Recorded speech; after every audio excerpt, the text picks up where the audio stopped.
Boa noite, queridos, graça e paz, amém? Os irmãos estão aqui, amém? Glória a Deus, vamos continuar falando sobre pecado, gente. Sinto muito, mas hoje ainda vamos falar um pouquinho mais sobre pecados, e eu vou falar sobre um texto que a gente tem falado bastante nessa série, que é Gálatas capítulo 5, versículo 19 a 21, e hoje eu vou falar sobre pecados relacionais. Ou seja, o que tem a ver com a questão das nossas relações, é o que Paulo fala bastante sobre isso. Gálatas 5, versículo 19 até o 21, diz assim: Ora, as obras da carne são manifestas: imoralidade sexual, impureza, lascívia ou devassidão, idolatria, feitiçaria, inimizades, desavenças, ciúmes, ira, egoísmo, dissensões, facções, inveja, embriaguez, orgias e coisas semelhantes a estas. Eu os advirto, como antes já os adverti, aqueles que praticam essas coisas não herdarão o reino de Deus. Amém? Vamos orar? O Espírito Santo,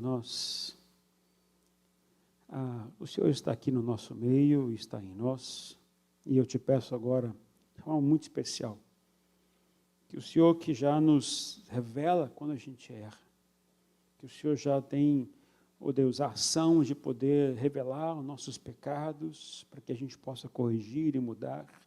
Eu quero pedir ao Senhor nesta hora, que de alguma forma muito especial, particular, personalizada, possa falar com cada um de nós. Revelar aquilo que estamos fazendo, que está em desacordo com a Tua vontade.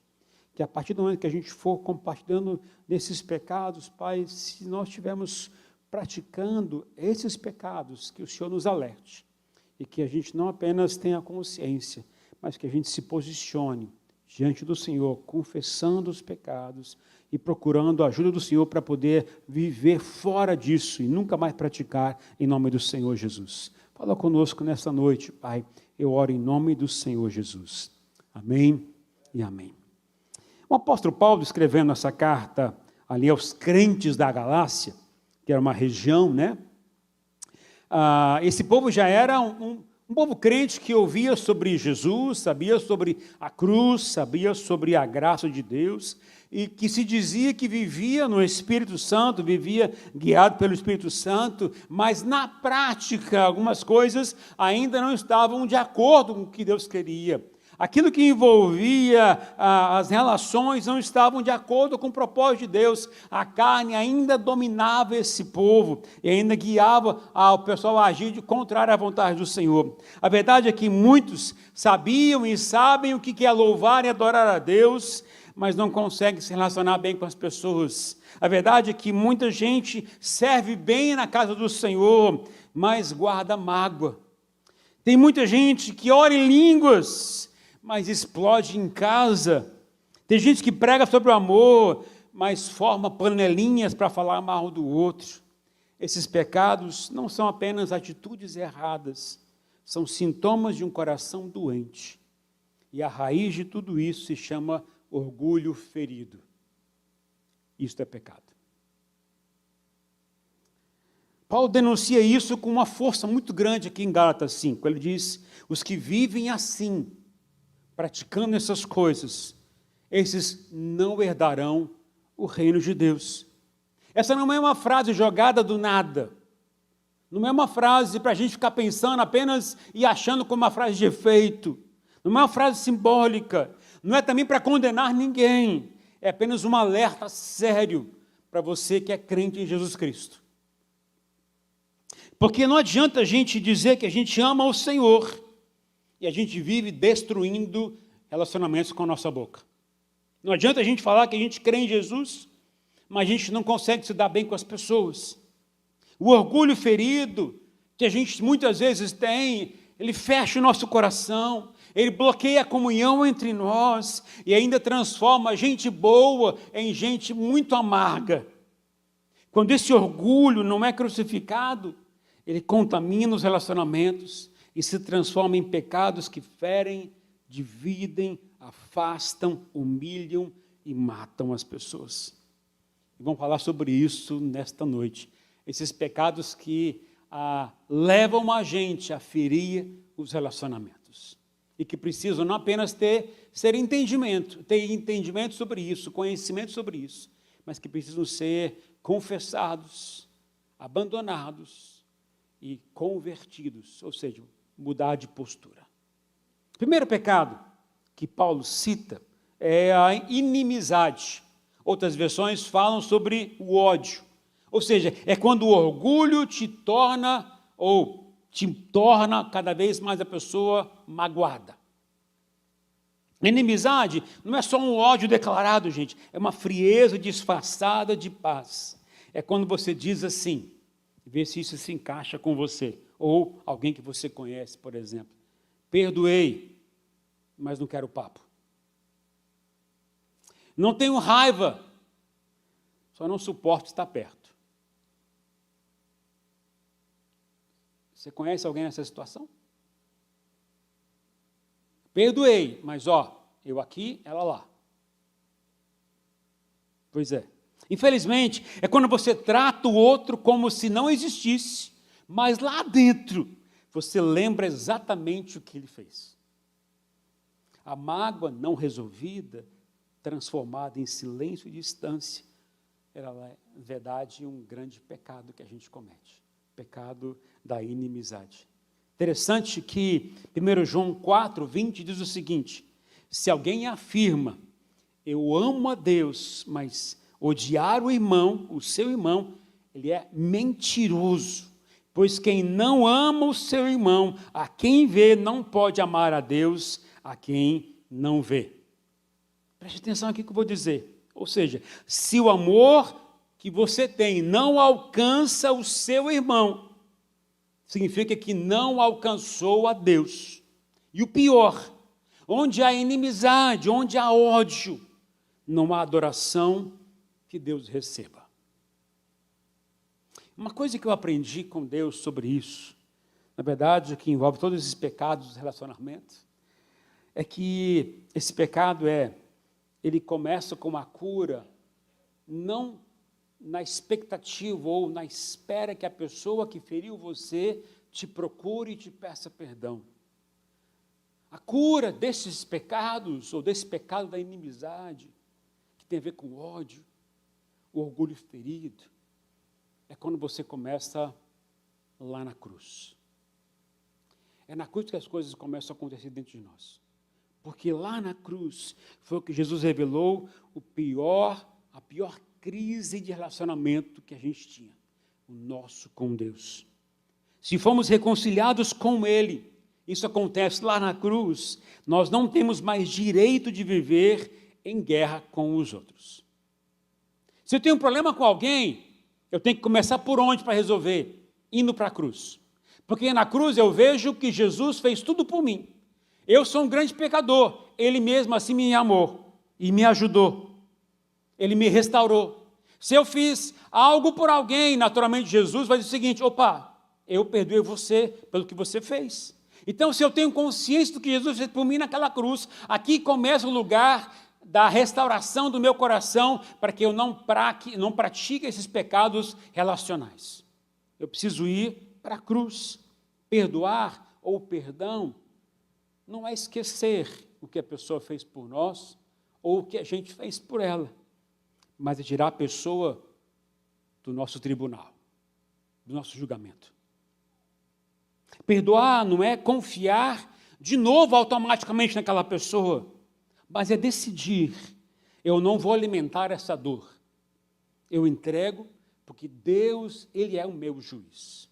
Deus é o meu juiz. Ou seja, quando você perdoa de verdade, você se liberta de mágoas. Você que não fica preso àquelas feridas. Reconciliar no coração não significa que você tem que andar junto de novo, mas significa você não andar com rancor no coração. Quando as pessoas fazem mal para a gente, quando as pessoas nos ferem com palavras, quando as pessoas nos ferem com atitudes, a gente tem atitude ou pode ter aquela postura de orgulho e aquilo aumenta quando eu vi o orgulho ferido, porque mexeu com a gente. E a gente muitas vezes tem a tendência de se revoltar, às vezes até com Deus por causa disso. Mas o que a Bíblia me ensina nessa palavra é que se eu permito com que isso cresça no meu coração, eu estou vivendo em pecado. A forma como tem que resolver, eu preciso olhar para essa realidade e olhar para a cruz. Porque eu sozinho não consigo liberar perdão ou perdoar uma pessoa que fez o mal contra mim, porque eu estou com orgulho ferido. Mas se eu olhar para a cruz e ver o que Jesus fez por mim, pelo que eu fiz por Ele, aí isso começa a mudar a minha consciência. Porque eu começo a entender que a vida com Deus envolve muito a gente sempre olhar para a cruz de Jesus, pelo que Ele fez por mim. Porque eu preciso olhar para quem eu sou, o que eu tenho feito, e o que eu fiz para que eu possa levar Jesus para aquela cruz. Então, quando eu olho para isso, eu começo a perceber que eu não sou melhor do que ninguém, eu não posso condenar ninguém, não posso destruir ninguém com palavras, com atitudes, nem com olhares. O que eu tenho que fazer é sempre olhar para a cruz e reconhecer, eu preciso pedir perdão para essas pessoas. Não posso ter esse pecado sobre a minha vida. E ainda diz o seguinte, Romanos 12, versículo 18, se possível, no que depender de vocês, vivam em paz com todos. Vivam em paz com todos. Escolham primeiro a paz. Sempre a paz. Do que a discussão, do que o ressentimento, do que o orgulho ferido. Escolha sempre a paz. Segundo pecado que Paulo fala é desavença. Outras versões falam porfias. É quando o orgulho precisa ter razão. Precisa ter razão. Sabe aquela pessoa que vive brigando por opinião? Sabe aquela pessoa que não consegue ouvir sem rebater? Aquela que tem um coração dominado pela necessidade de discutir, de provar algo, de não se submeter ao outro, que prefere vencer uma discussão a salvar um relacionamento? Pois é. Pecado da desavença ou da porfia. A porfia é aquele espírito de briga. Desavença é a briga acontecendo. Você é o tipo de pessoa assim ou não? Quem é assim significa que é dominado pela carne. Isso é pecado. É gente que confunde sinceridade com grosseria. É aquele famoso assim, falo mesmo, não levo desaforo. Mas a Bíblia chama isso de tolice. Tolice. Olha o que fala em Provérbios 20, versículo 3. Honroso é para o homem abster-se da contenda, mas todos os insensatos ou tolos envolvem-se nela. A verdade é que por trás de cada discussão inútil tem um orgulho inflamado, ferido, querendo provar alguma coisa. Mas quem é cheio do Espírito Santo prefere o silêncio à última palavra. Guarda o que eu vou te dizer agora. Quem vive discutindo, tentando ganhar com argumentos, ainda não aprendeu a se calar para ouvir Deus. Terceiro pecado, ira. A ira é quando o orgulho explode. Explode. A ira aqui não é só um incômodo, é uma explosão, é fúria, é grito, é porta batida, é olhar que corta, é palavra que machuca. Sabe o que a gente faz? A gente justifica, é meu jeito, falei no calor do momento, eu sou assim. Vou confessar a vocês um pecado que eu cometi, gente. Quando eu tinha completado 18 anos de idade, meus pais tinham comprado um carro, um Fusca, cinza. Quem é que ia usar? Era minha irmã e eu. Irmãos. Um belo dia, eu tinha agendado que eu ia sair com o Fusca. Eu acho que eu ia encontrar uma namorada, eu acho. mas alguma coisa tinha a ver com alguém que veio sair. Mas aquele belo dia, quando eu vi que a minha irmã pegou a chave do carro e estava saindo. Ela abriu a porta da casa, eu ouvi que ela estava saindo, ia sair com um carro. Eu saí esmurrando a parede, gente. Eu cheguei, ela saiu, a gente morava no apartamento, ela entrou no elevador, eu fiquei batendo no elevador, gente. Bravo, irado. Você não pode fazer isso, é a minha vez de usar o carro. Eu fiquei muito com raiva, explodi. Alguém já fez isso ou não? Todo mundo aqui é santo. Ninguém explode com ninguém. E aí, quando você começa a estudar essa palavra, você pensa assim, Deus, eu pequei e não pedi perdão ao Senhor por isso. Eu acho que eu nem falei com a minha irmã depois sobre isso. Eu acho que se ela estiver vendo, me perdoa, irmã. Depois a gente conversa. Mas sabe, a gente erra com coisas pequenas e a gente não se dá conta que isso é pecado. Uma coisa é você pecar, reconhecer, pedir perdão e mudar de vida. A outra coisa é você pecar e continuar pecando nas mesmas áreas. Sabe o que Paulo fala sobre isso? Quem vive praticando isso não herdará o reino dos céus. E aí, então, qual é a sua escolha? O Evangelho de Jesus, ele não foi feito para você continuar sendo assim, vivendo assim. Ele foi feito para você ser transformado. E essa transformação acontece sempre de dentro para fora. Tem gente que acha que sentir raiva ou sentir ira é pecado. Mas a Bíblia mostra outra coisa. Em Efésios capítulo 4, versículo 26, Paulo diz, irai-vos, mas não pequem, não pequeis. Ou seja, é possível sentir raiva sem pecar. Como? A ira é uma reação natural diante do que é errado, do que fere ou injustiça.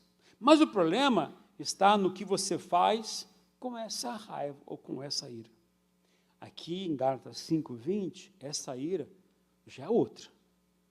A palavra no grego já é outra e tem um outro sentido.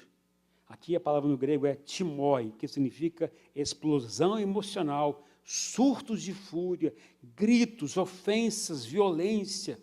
Essa ira destrói, rompe relacionamentos, fere quem está por perto, abre espaço para o inimigo agir. Aí vem Tiago e fala algo seríssimo. Tiago 1:20 diz que a ira do homem não produz a justiça de Deus. Ou seja, quando você age com raiva, você sai do controle de Deus e dá lugar à carne. E Paulo alerta, não durma guardando rancor. Não alimente essa raiva dentro de você, porque se você não resolve, ela vira uma brecha para o inimigo. Eu me lembro quando eu e Rosane, nós casamos, nós mudamos para Londrina, no Paraná, e fomos ter alguns momentos de aconselhamento com o pastor. Na época era o pastor João Carlos. E nós conversamos, tivemos alguns encontros com ele, de orientação para a vida conjugal. E uma das coisas que ele falou para a gente, e que nós não esquecemos e precisamos colocar em prática em nossa vida conjugal, é esse versículo.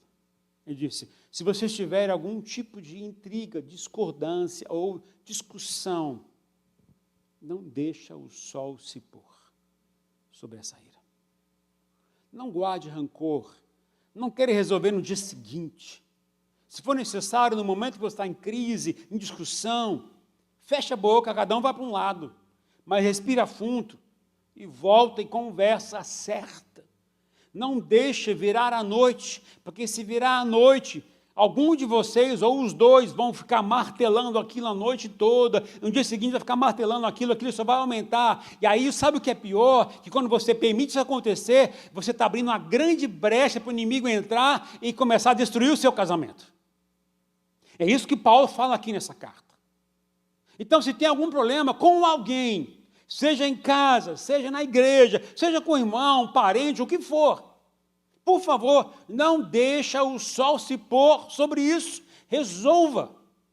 Como se resolve? Aquele segredinho básico. Olha para a cruz. Olha para quem você é. Olha o que Jesus fez para você. Aí você percebe, eu preciso mudar, eu preciso pedir perdão. A vida do cristão sempre será de submeter-se.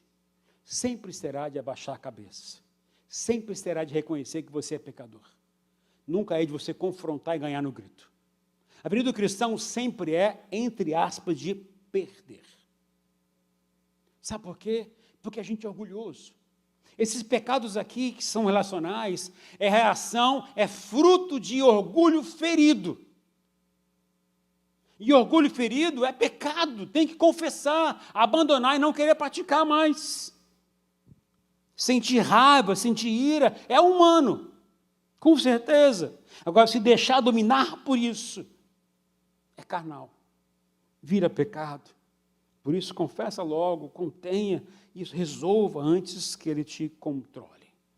Quarto, egoísmo. É quando o orgulho só pensa em si. O egoísmo é o eu em primeiro lugar. É o coração centrado em si mesmo, que só pensa no próprio bem, no próprio ganho, na própria opinião. Na igreja, o egoísmo se disfarça de zelo espiritual. Aqueles crentes que se acham melhores, né? Que diz, eu sei o que é melhor. A minha visão é que é melhor. Hoje em dia que a gente vive numa igreja, ou as igrejas de hoje em dia são assim, é cheio de crente de uma igreja de origem, de Assembleia de Deus, é da Metodista, da Presbiteriana, da Batista, é da essa, daquela. Vem todo mundo com um tipo de, uma salada de gente de tudo que é lado. Isso é a igreja de hoje em dia. E aí cada um vem com uma teoria. Eu sei o que é melhor. Eu sei o que é melhor para a nossa igreja. Eu sei o que é melhor para aquilo. Eu sei, sabe? É sempre a pessoa que se acha melhor. Quando você vem com um espírito de que você é melhor do que os outros, já está errado com isso. Se você vem com uma postura humilde, de compartilhar, de dividir experiências, quem sabe isso possa ajudar a gente a crescer e melhorar, legal. Está tudo certo. Agora, se você vem com a postura, eu sei o que é melhor, eu sei que isso, porque lá fazia assim, não dava certo, gente, não funciona sempre a mesma coisa em todos os lugares. Deus age diferente, com uma realidade diferente. Nós pregamos aqui, nesse momento, essa fase agora, sobre as obras da carne. Pregamos recentemente sobre o fruto do Espírito. Mas tem outras igrejas pregando outras coisas. E não é porque lá prega diferente, que eu tenho que seguir o que ela está dizendo. A gente segue o que Deus quer que a gente fale aqui na nossa igreja. É para o nosso povo, para a nossa realidade. A ordem que Deus nos deu para esse ano é, sejam semelhantes a Jesus. A outra igreja não é isso. E está tudo certo. A outra igreja é multiplicar. Legal. Pastor, podemos multiplicar? Podemos. Primeiro vamos seguir Jesus. Vamos ser semelhante a Ele. Porque a palavra de Deus para nós é aqui. A realidade para nós é aqui. Filipenses 2:3 diz, não façam por ambição egoísta ou por vaidade, mas humildemente considerem os outros superiores a vocês mesmos. Essa palavra já é clara, né? O egoísta, ele não serve, não cede, não se submete, ele só reclama, só murmura, e quando ele é contrariado, a coisa pior, ele se isola e ainda provoca divisão no meio. Quinto pecado, são dois, juntos, né? Facções e dissensões. É quando o orgulho separa as pessoas. Esses dois pecados caminham da seguinte maneira. A dissensão é semear divisão com palavras. Facção é formar grupinhos de oposição. As duas coisas parecem que caminham junto. É quando você cria uma panelinha para se opor à liderança, quando você cria um grupinho com a intenção de falar mal um do outro, discordar um do outro, quando você está mais interessado em criar divisão do que construção e ajudar as pessoas. Tem gente que não aceita não ser o centro da atenção. Então forma o seu grupo para se opor e tentar dominar. Esse é o ser humano, que não é que está lá fora, está aqui dentro da igreja também. A gente é assim. A facção, ela nasce quando o ego ferido busca seguidores. Romanos 16, 17 diz o seguinte: peço, irmãos, que tomem cuidado com aqueles que causam divisões e põem obstáculos ao ensino que vocês aprenderam. E a palavra forte é: afastem-se deles. Quem provoca divisão não está servindo a Cristo, está servindo ao ego ferido. E isso é pecado contra o corpo de Jesus. Sexto pecado, ciúmes. É quando o orgulho não suporta o outro crescer. Ciúme é aquela dor interna que você sente quando o outro é celebrado. É aquele desconforto disfarçado. Porque ele e não eu. Ela só está crescendo porque é amiga da pastora ou do pastor. O ciúme quer o lugar do outro. Que é o lugar do outro. 1 Coríntios 3:3 diz o seguinte: porque se há ciúmes e brigas entre vocês, será que isso não mostra que são carnais e andam segundo os padrões humanos? Sim. O ciúme denuncia uma identidade frágil, fraca. Porque quem sabe quem é em Deus não se incomoda com o brilho do outro. Quando você sabe quem você é em Deus, você fica feliz porque o outro está crescendo. Pô, não te incomoda ver o outro se dando bem, sendo mais sucedido, bem sucedido. Quando você é a pessoa que é, você sabe quem você é em Deus, você percebe que você não é melhor do que ninguém, que você é até mais inferior que o outro, mas você percebe que Deus usa o outro às vezes até mais que você, e está tudo certo. Estava conversando com um jovem e dizia: olha, eu sempre tinha achado que Deus tinha escolhido a mim de forma errada. Eu jamais poderia ser alguém, aos olhos naturais, que poderia ser um pastor de uma igreja. Porque sou tímido, um cara muito envergonhado, não gosto de falar muito em público, uma pessoa que não tem uma postura grande de liderança, tem alguns complexos de inferioridade, é um pouquinho gago, não consegue falar algumas palavras. E quando você olha para essa realidade, isso diga assim: sou eu. Beleza. Como uma pessoa dessa pode ser pastor? E aí, quando você não tem uma identidade clara, você não sabe quem você é em Deus, você não reconhece o chamado que Deus te deu, você não entende o propósito que Ele colocou no seu coração, você fica com medo do que os outros vão falar, ou você fica se comparando com o outro. Quando você começa a se comparar com o outro, você deu uma grande brecha para você se destruir. É você acabar com você. Agora, quando você sabe quem é em Deus, quando você tem clareza do chamado que Deus te deu, você pode até perceber que o outro tem um ministério que talvez tem mais sucesso que o seu, é mais eficiente que o seu, o outro cara fala melhor que você e está tudo certo. Porque o que importa é você saber quem você é em Deus. Porque quando você não sabe quem você é em Deus, você é levado por qualquer tipo de pensamento e palavras que vão condenar você. Porque nós não somos bons, melhores que ninguém. Tem muitos pastores muito melhores que eu. Eu sou um dos piores. Na minha ótica, sou. Na minha ótica, eu sou. Mas, ao mesmo tempo, eu tenho consciência de quem eu sou em Deus. Eu tenho consciência que Deus me chamou. Eu tenho consciência do meu encontro com o Senhor, quando Ele falou comigo claramente que eu tinha que aceitar o chamado. Então eu estou aqui porque Ele me chamou, Ele me colocou neste lugar. Então, quando eu tenho essa identidade, quando eu tenho clareza, eu não fico me comparando com o outro. Quando a gente sabe quem a gente é em Cristo, a gente supera essas coisas de comparação com outras pessoas. Aí o ciúme não entra na jogada. Não entra, não faz parte. E o último pecado aqui, ufa, hein? Bastante hoje. A inveja. quando o orgulho não suporta a alegria do outro. A inveja, gente, ela é mais silenciosa. É quando você não quer o que o outro tem, mas você não quer que ele tenha aquilo que ele tem. Entende? Vou repetir.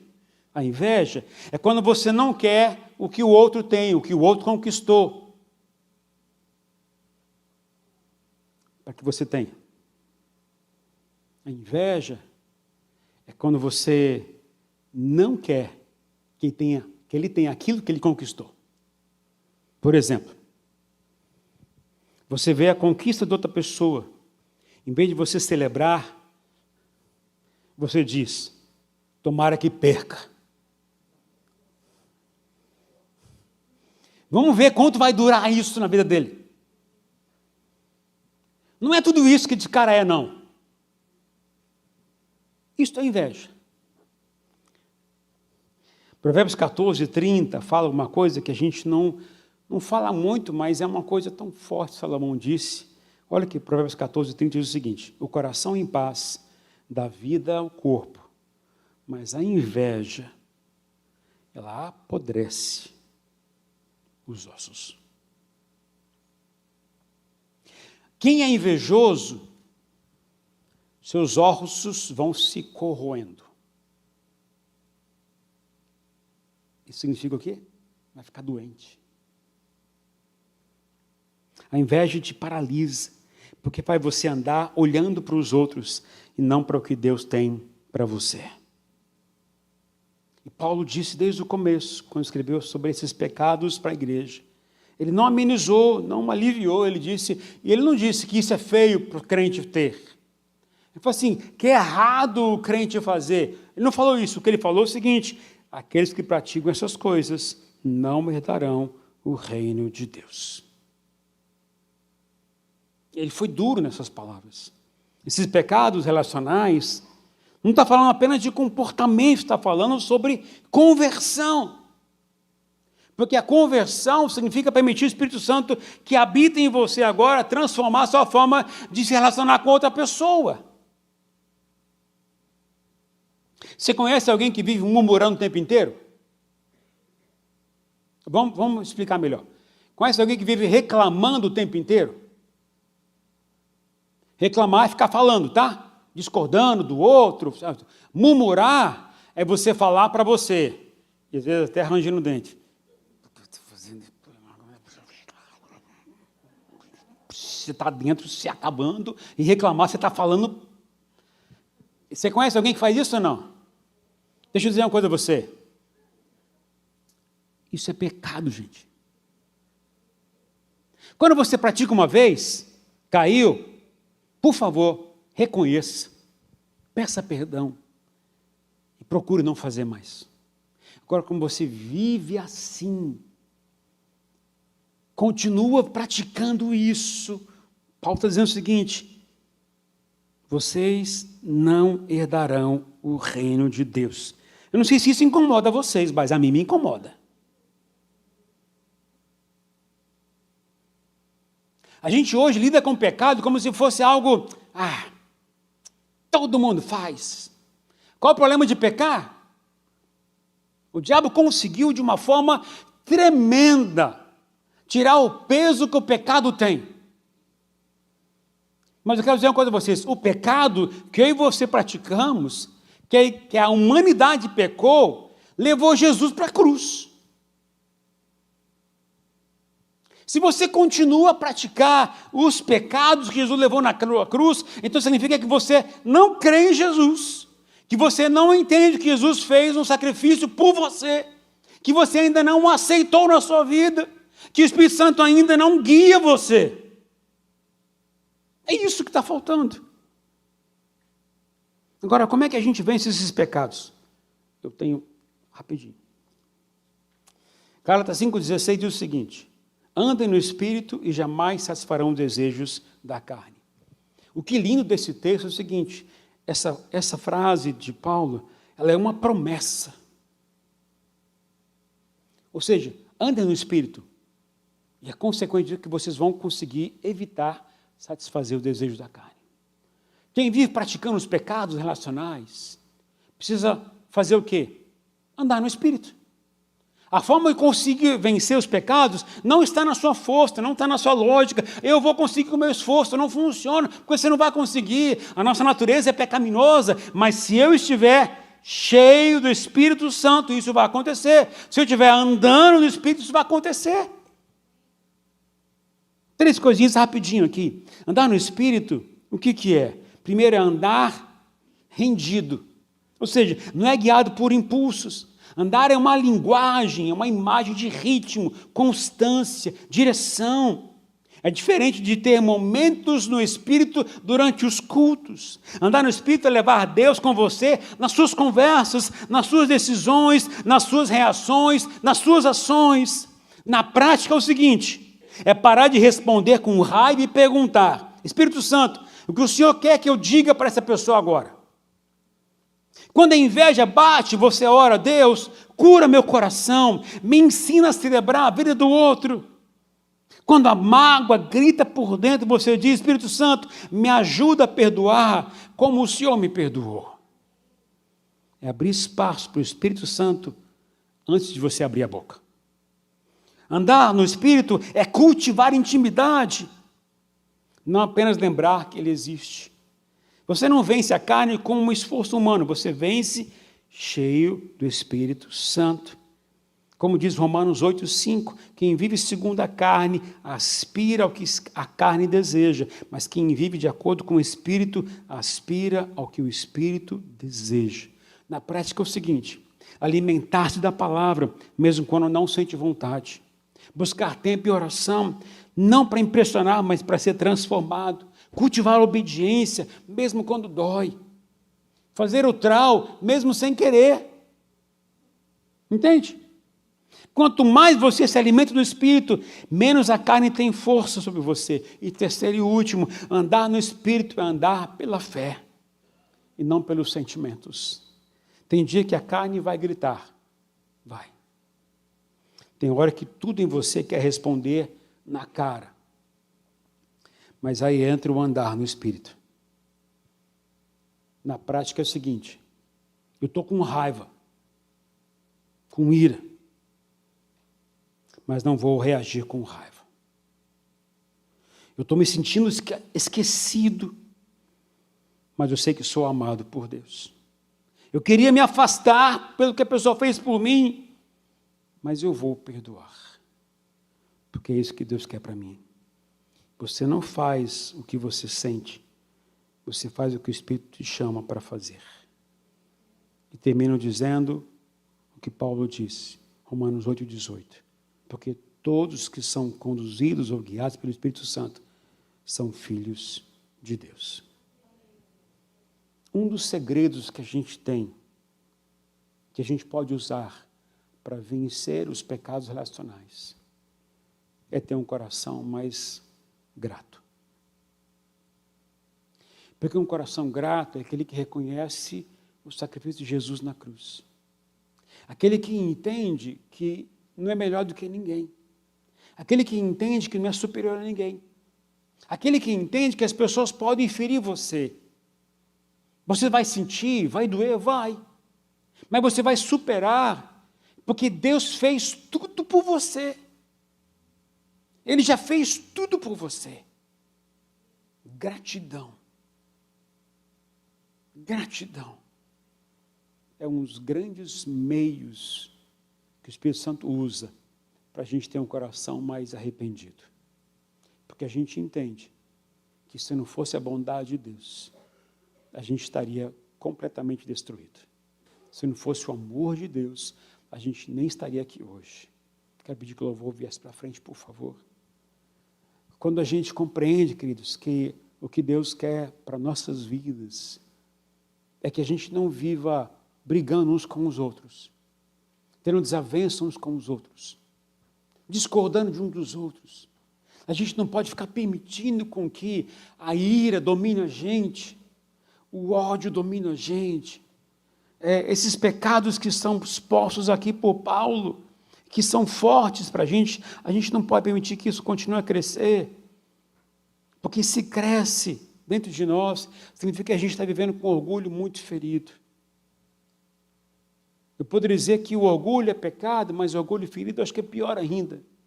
Porque o fruto do orgulho ferido nada mais é do que esses pecados relacionais. Inimizade, a desavença, os ciúmes, a ira, egoísmo, dissensões, facções e inveja.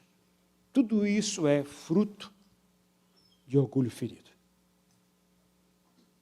E orgulho é o que mais nos distancia de Deus e do seu propósito para nossas vidas. Mas eu quero terminar dizendo o seguinte a você, queridos. Entenda que orgulho ferido é pecado. E ele te leva a praticar outros pecados. Como consequência, são esses que eu citei aqui hoje. Quero te convidar a ficar em pé nesta hora. E diante de Deus, feche os seus olhos. Qual desses você reconhece que é uma fragilidade sua? Que você tem praticado ou que você já praticou? Inimizade, desavença, os ciúmes, a ira, egoísmo, dissensões e facções, inveja. Qual desses mais tem agido em você e através de você? Que tem dificultado, tem gerado problemas sérios nos seus relacionamentos?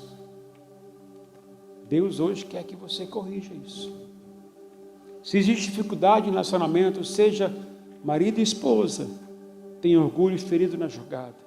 Se existe problema em relacionamento entre patrão e empregado, tem orgulho ferido na jogada.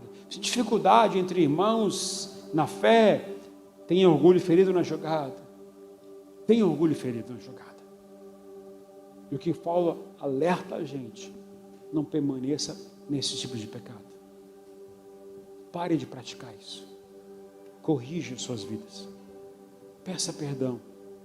Se reconcilia.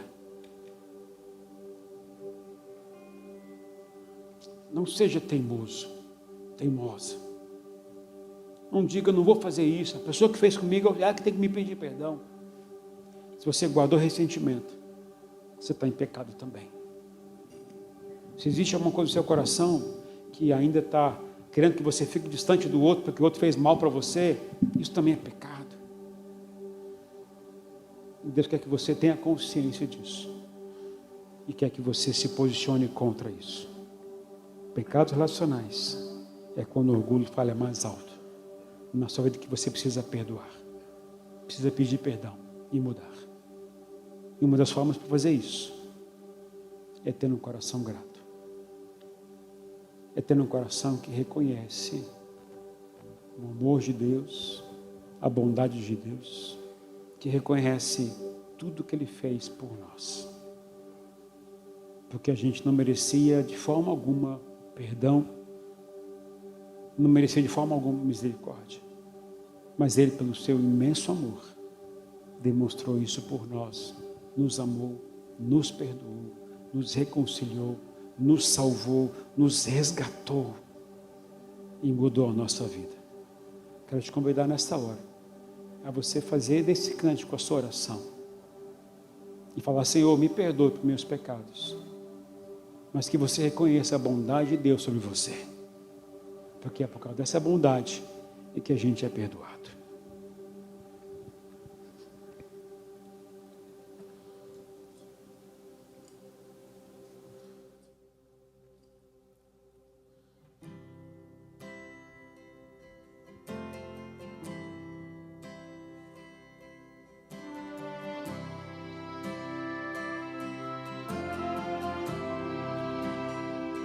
Te amo, Deus,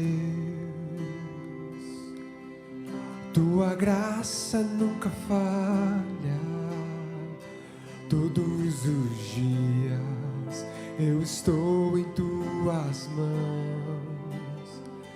Desde quando me levanto até o meu deitar, eu cantarei da bondade de Deus. Diga comigo. És fiel em todo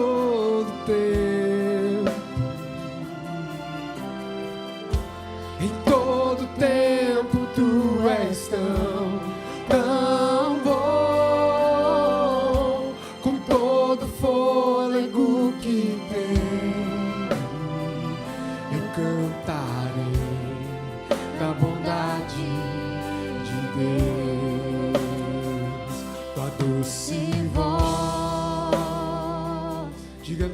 Que me guie meu fogo na escuridão. Tua presença me conforta. Eu sei que és meu Pai, que amigo és. Eu vivo na bondade de Deus. És fiel em todo tempo. Em todo tempo tu és tão bom. Com todo fôlego que tenho, eu cantarei da bondade de Deus. Tua bondade me seguirá. Me seguirá, Vamos. Senhor. Declare bem forte. Tua bondade me seguirá, Senhor. Eu me rendo a ti, te dou o meu ser, entrego tudo a ti. Tua bondade me seguirá, me seguirá. Você pode dizer mais uma vez, tua bondade me seguirá, Senhor. Tua bondade me seguirá, Senhor. Eu me rendo a ti, tiro o meu ser, entrego tudo a ti. Tua bondade me seguirá, Senhor. Você pode levantar as suas mãos e declarar que és fiel. És fiel em todo tempo. Em todo tempo tu és tão bom. Em todo fôlego que tenho, eu cantarei da bondade de Deus.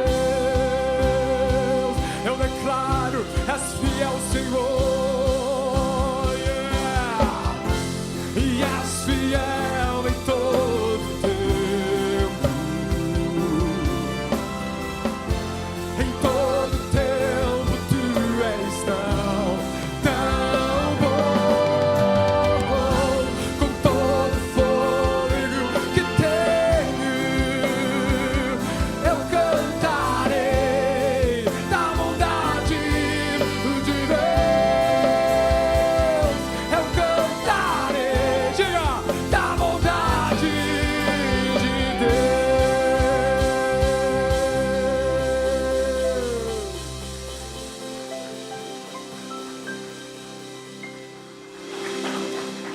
Obrigado, Senhor, porque o Senhor nos ama, porque a tua bondade tem sempre nos perseguido, tem nos ajudado todos os dias a viver a tua vontade.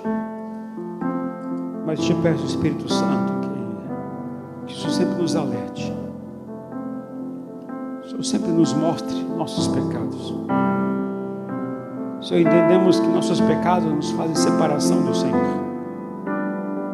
E muitas vezes, Pai, é por causa desses pecados que a gente não consegue entender as tuas vontades. A gente não consegue compreender o teu propósito em nossas vidas. Te pedimos perdão por isso. Eu te peço perdão pela nossa igreja, Senhor. Se muitas vezes nós causamos males às pessoas, às vezes por preconceitos, acepção de pessoas, às vezes por ira, às vezes por inimizades, às vezes por egoísmo, às vezes por ciúmes ou por ira, por dissensões, facções, por desavenças, Pai. Às vezes a gente casou tão mal uns aos outros com esses pecados. E eu te peço perdão, Senhor. Te peço perdão. Peço que a tua bondade, que a tua misericórdia nos alcance nesta noite. E nos ajude a viver tendo ao Senhor como centro de nossas vidas. Nos ajude sempre a lembrar de Jesus na cruz, do preço que Ele pagou por nós. Que a gente não tem direito algum de viver em guerra uns com os outros, discutindo, brigando, desavença com os outros. Aquele que é do Senhor, Pai, precisa viver em paz uns com os outros. E mesmo que os outros possam nos ferir, vão nos ferir, Senhor, tantas vezes, mesmo que os outros possam nos decepcionar, mesmo que as pessoas possam nos frustrar, mas o Senhor nos pede para sempre olhar para a cruz, porque quantas vezes nós já não frustramos ao Senhor, quantas vezes nós já discordamos do Senhor, quantas vezes, Pai, nós desejamos abandonar o caminho do Senhor porque o Senhor não faz o que a gente quer. Quantas vezes a gente não quer orar mais porque o Senhor não está respondendo nossas orações como a gente quer. Quantas vezes a gente briga contigo, Senhor. Ah, Deus, tem misericórdia de nós, nos perdoa. O Senhor nos chama para a reconciliação. O Senhor nos chama para confessar os pecados, para nos converter ao Senhor, mudar de atitude, de comportamento. Porque aqueles que andam no Teu Espírito, aqueles que andam com o Teu Espírito, Senhor, são guiados pelo Senhor, são Teus filhos. E tudo que o Teu Espírito faz em nós é trabalhar dentro de nós, para que o pecado não domine a gente possa confessar e não querer praticar mais isso. Pai, se existe no nosso meio crise de relacionamento com pessoas, marido e esposa, eu quero pedir, Espírito Santo, por favor, dê consciência ao coração dessas pessoas, para que possam pedir perdão, mais uma vez, e mais outra vez, quantas vezes forem necessárias. Ajude essas pessoas, Pai, a caminharem como um cristão que entende a importância de viver em paz uns com os outros. Tira de nós, Pai, todo orgulho, esse orgulho ferido que gera esses frutos ruins aqui, Pai. E que a gente possa nos relacionar cada vez mais contigo, para que o resultado disso possa ser amor, paz, alegria, bondade, benignidade, mansidão, fidelidade, domínio próprio.